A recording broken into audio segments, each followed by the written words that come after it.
আবারও বন্যা পরিস্থিতির খবর জানবো। বান্দরবান ও খাগড়াছড়ি থেকে যুক্ত হচ্ছেন সহকর্মীরা। শুরুতে যাব বান্দরবানে, সেখানে আছেন সহকর্মী মংখিং মার্মা। মংখিং, একটু জানাবেন এখন কি পরিস্থিতি বান্দরবানে? তো বেশ কয়েকদিন যাবতই অনেক দুর্ভোগে আছে বন্যার কারণে, জলাবদ্ধতার কারণে মানুষ। আজকের কি চিত্র জানাবেন?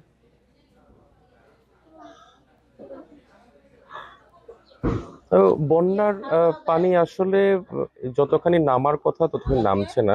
বন্যার পানি এখন স্থির হয়ে আছে। পানি কিছুটা কমেছে, যে মূল সড়ক যেগুলো আছে সেই সড়কগুলো থেকে পানিটা কমেছে।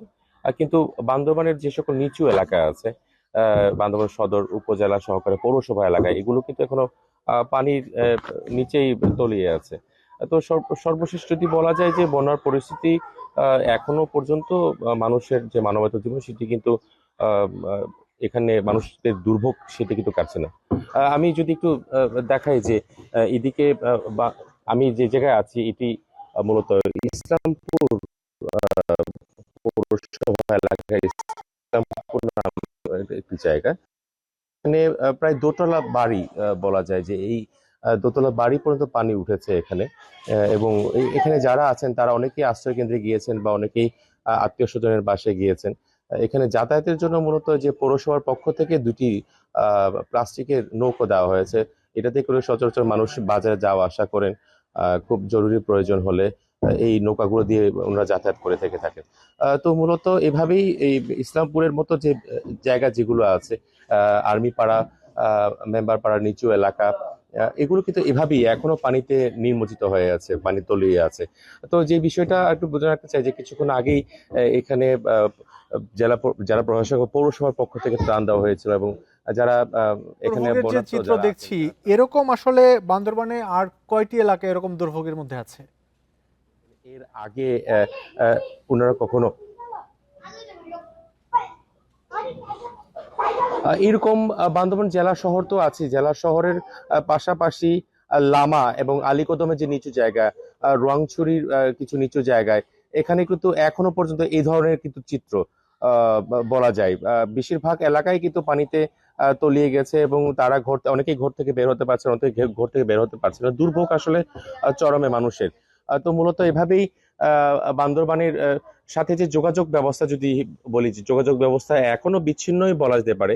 মূল সড়কগুলোতে থেকে পানি সরে গেলেও যে সকল নিচু এলাকা আছে সেই নিচু এলাকাতে থেকে মানুষ এখনো পর্যন্ত বের হতে পারছে না অনেকেই, অথবা যারা বের হচ্ছেন তারা অনেকে ঘরে ঢুকতে পারছেন না। তো এই হচ্ছে আমার কাছে বান্দরবানের সর্বশেষ পরিস্থিতি। মংখিং, আপনাকে অনেক ধন্যবাদ আমাদের সাথে যুক্ত হওয়ার জন্য। আমরা এবার একটু খাগড়াছড়ির চিত্র জানবো। সেখানে আছেন সহকর্মী সমীর মল্লিক। সমীর, বান্দরবানের যে চিত্র দেখলাম সেখানে বেশ কিছু এলাকার মানুষ চরম দুর্ভোগে আছে বন্যার কারণে। খাগড়াছড়িতে কি পরিস্থিতি জানাবেন?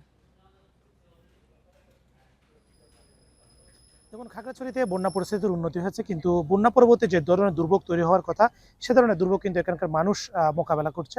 বিশেষ করে খাগড়াছড়ির দিঘিনালা এবং মহালছড়ি ইউনিয়নের মানুষ, উপজেলা মানুষ সবচেয়ে বেশি ক্ষতিগ্রস্ত হয়েছে। এবং আমরা উপজেলা প্রশাসন সূত্রে যে তথ্যটি জানাচ্ছে, দিঘিনালায় অন্তত একেবারে সরাসরি বন্যার কারণে 8,000-এর বেশি মানুষ ক্ষতিগ্রস্ত হয়েছে, এবং প্রায় 20,000 মানুষ এখানে টোটাল পুরো জেলাতে ক্ষয়ক্ষতির সম্মুখীন হয়েছে।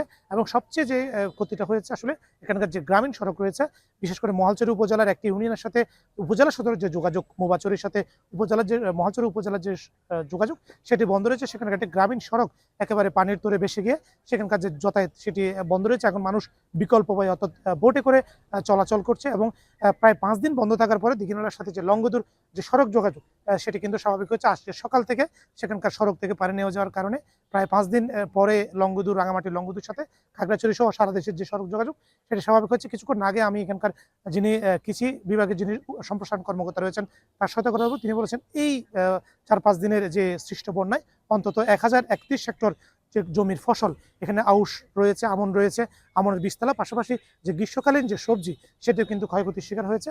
পাশাপাশি আপনি জানেন, এই যে লম্বা সময় ধরে বৃষ্টিপাত হওয়ার কারণে এখানকার যে পাহাড় ধসের একটা আশঙ্কা করা হচ্ছিল সেটি কিন্তু এখনো রয়েছে। কারণ আমরা দেখেছি আজকে সকালেও বেশ কয়েকবার থেমে থেমে বৃষ্টিপাত হয়েছে, কিন্তু দুপুরের পর থেকে বৃষ্টিপাত অনেকটাই বন্ধ রয়েছে।